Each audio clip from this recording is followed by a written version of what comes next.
Hey guys, what is up? In today's video, I'll show you how to fix Val 7 error in Valorant. So here's what you're gonna do. It's quite simple. You want to go to search, type in run.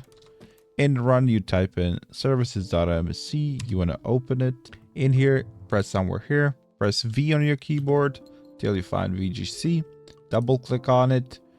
If this is set to manual, you want to switch it to automatic. And after you switch it to automatic, you want to apply it and then start it. If it doesn't start at first, you want to try it a few times and you want to close this out.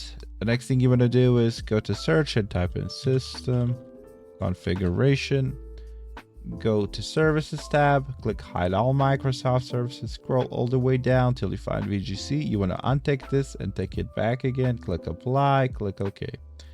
And it will ask you to restart your PC, and after you restart your PC, your game should work properly. But if that doesn't help, the last thing you can do is right click on Valorant, click on properties, go to compatibility, make sure the disable full screen optimization is on, and you want to tick run this program as an administrator, click apply, click OK, and then simply relaunch the Valorant, and hopefully that should fix your issue. That's it for this video.